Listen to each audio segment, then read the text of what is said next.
Boker Tov, bonjour à tous. Nous sommes aujourd'hui veille de Shabbat Parashat Kitetsin, paracha qui comporte beaucoup de mitzvot. Une des mitzvahs de cette paracha parle du jeune marié pendant sa première année du mariage. La Torah, elle lui demande, Vesimach et ishto asher lakach, il se réjouira avec la femme qu'il a prise, donc il doit rester disponible pour son foyer, se consacrer à son épouse.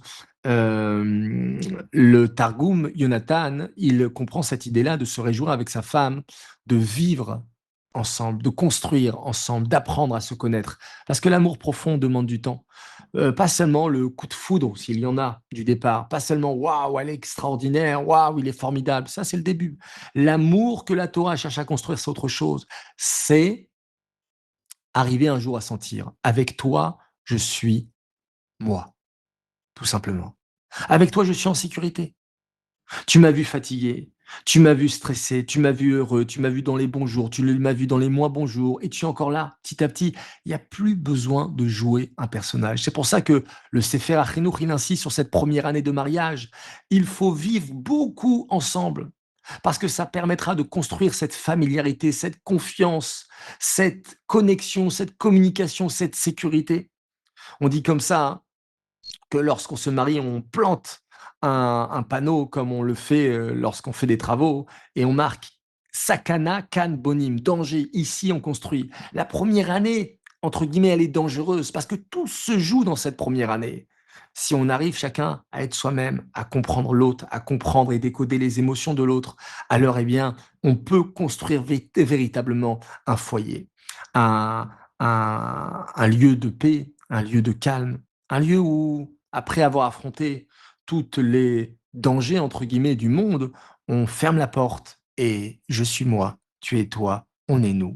Rachid va encore plus loin. Il dit Vesimach et ishto. C'est pas seulement il sera heureux avec elle, mais il la rendra heureuse. Et ça change tout. Parce que notre erreur, très souvent, c'est d'attendre. Quand elle fera un effort, j'en ferai un. Lorsqu'il me parlera correctement, je serai gentil. Quand elle me respectera davantage, je lui donnerai davantage. Quand il changera, ça ira mieux. Et chacun attend que l'autre commence. Rachid vient nous dire, tu veux être heureux avec elle, commence par te demander comment la rendre heureuse. Tu veux être heureux avec lui, commence par chercher comment entrer dans son monde. Arrête d'être toujours dans l'attente. Qu'est-ce que lui va me faire? Qu'est-ce que elle va me faire?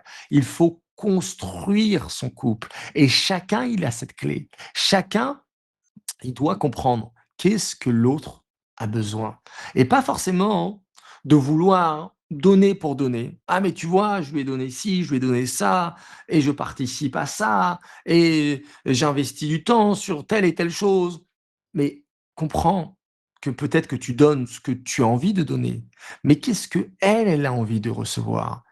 À un moment donné, faut sortir de son monde à soi et de rentrer dans le monde de l'autre. Et ça change tout. Parce que quand je vais rentrer dans son monde, je vais comprendre que finalement, elle n'a pas besoin de grandes déclarations, mais peut-être des petites attentions. D'accord? De sentir qu'elle compte ou de sentir qu'il compte, lui demander son avis, lui partager une émotion, lui exprimer des petites choses de la vie. Voilà ce que j'ai vu, regarde ce que j'ai entendu, regarde telle proposition qu'on m'a faite, etc.